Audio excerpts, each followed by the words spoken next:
You know that feeling when you're just dying for a vacation? We all crave that perfect, relaxing getaway.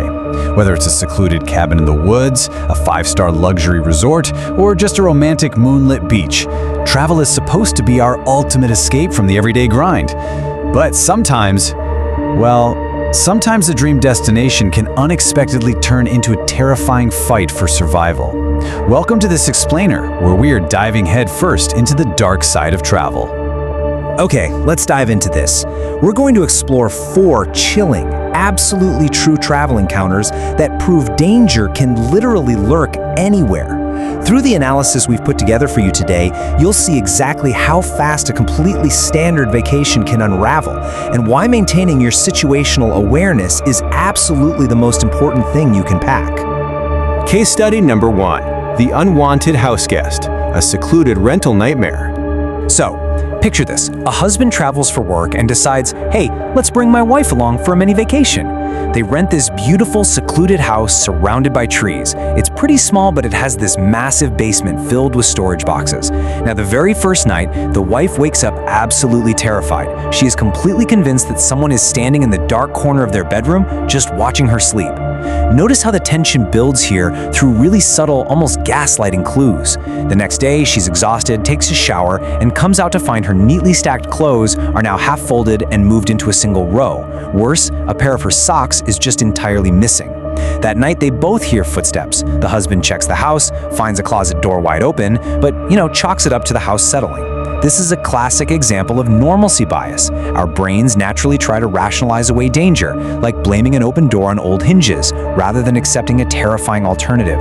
But the next evening, they start hearing persistent noises echoing directly from that basement.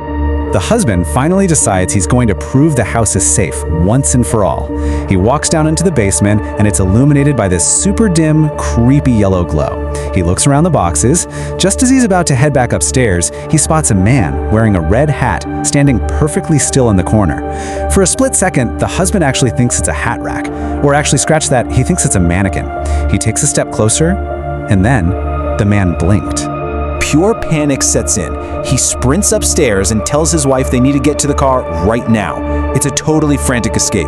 He throws the first 2 bags outside, runs back to the bedroom for the chargers and the final bag, and he literally has to sprint past the basement door, which is now wide open, and the closet door, which is completely ajar. They drive off immediately.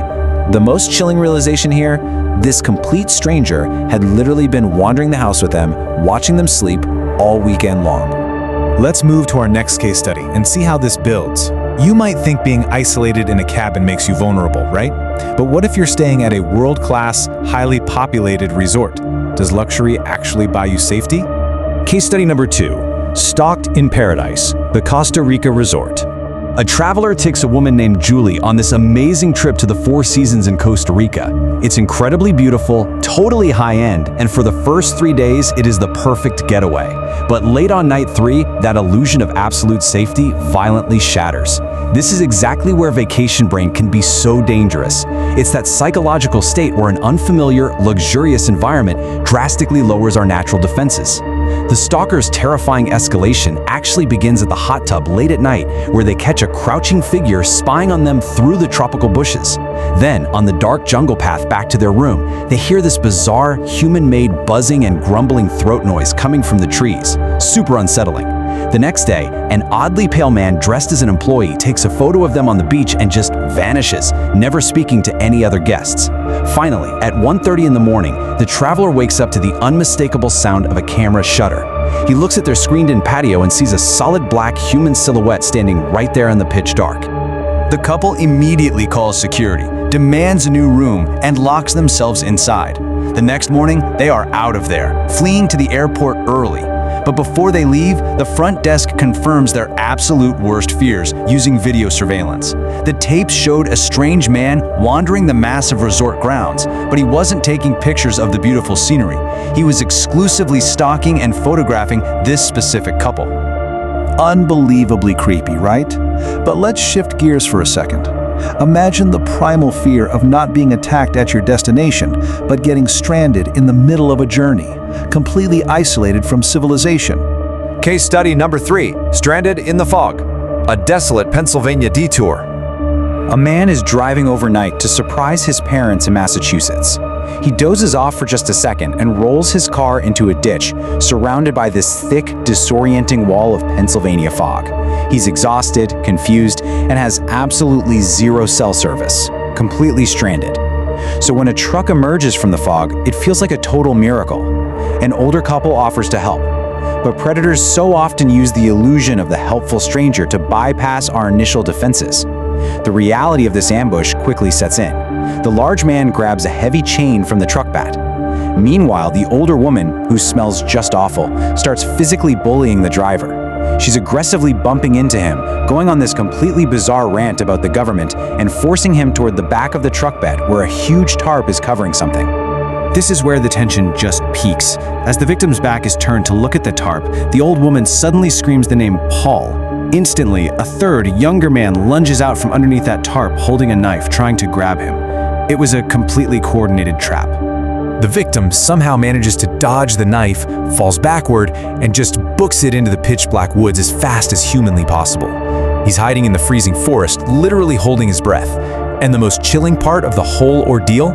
The old woman starts pacing the tree line, deceptively calling out the nickname Sonny Boy in this calm, sweet, eerie voice, trying to trick him by saying they fixed his car and it was safe to come out. No way he falls for it. Hours later, he sneaks back to the road only to find his car completely looted and the seats completely slashed to ribbons with that very same knife. So, the crucial point is that isolation is dangerous. We get that. But what if you're surrounded by people? Does a crowded, wildly popular tourist destination guarantee your safety against unprovoked hostility? Case study number 4. Danger on the beach. The unpredictable strangers. We've got a couple having a really romantic evening on the beach in Key West, Florida. Bright moonlight reflecting off the water, and the boyfriend is secretly hiding an engagement ring in his pocket, waiting for the absolute perfect moment to propose. Suddenly, the girlfriend gets really quiet. Two completely bizarre strangers are standing uncomfortably close to them in the dark. A bearded man wearing an unbuttoned red flannel with absolutely no shirt underneath, and a woman with wild curly hair. They just stand over the couple, smiling silently. When the boyfriend asks if they need help, the woman delivers this haunting line. "You two are quite beautiful, you know." Before they can even process that, a second smiling couple joins them, including a woman with asymmetrical pigtails. They literally inch closer and closer until a foot is actually touching the victim's leg. The narrator stands up to defend his girlfriend, telling them they need to back off. All 4 strangers just laugh. And then, without any warning, sudden violence erupts. The 2 men lunge forward, beating the narrator, slamming him hard into the sand, while the 2 women literally just sit there and laugh at them.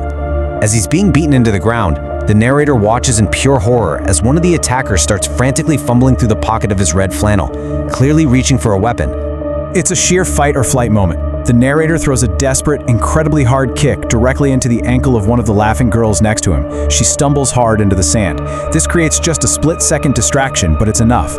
He grabs his girlfriend Allie's hand, and bleeding and bruised, they run as fast as humanly possible back to their resort, miraculously keeping that engagement ring safe in his pocket the whole time. They lock themselves in their room and check out as early as possible the next morning, just constantly looking over their shoulders. As they pull out of the parking lot to drive home, they pass a street corner. The 2 female attackers are standing right there. They lock eyes with the victims in the car, and they simply smile and wave at them, exactly like old friends. It is a deeply, deeply unsettling conclusion to a completely random and violent encounter. And this brilliantly illustrates the core theme of our explainer today. Human nature is dangerously unpredictable. Whether it's an isolated rental, a high-end luxury resort, a foggy highway, or a popular public beach, the environment alone simply cannot protect you. If we pull the key takeaways from these 4 events, we get a pretty vital checklist for survival. First, never ignore subtle signs in your environment, like missing socks or a seemingly misplaced camera flash. Second, beware of unearned intimacy. If a stranger gets uncomfortably close to you on a beach or aggressively bullies you toward a truck, your alarm bells need to ring immediately.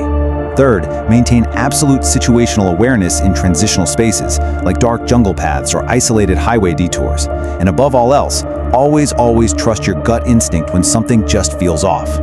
It is so easy to get lost in the excitement of a new destination, right? We let our guard down because, hey, we're on vacation. But danger definitely doesn't take a holiday. So I want to leave you with this to consider. The next time you book a getaway, will you be packing just your bags or a plan for survival? Thanks so much for joining me for this explainer. Stay safe out there and definitely always double check your locks.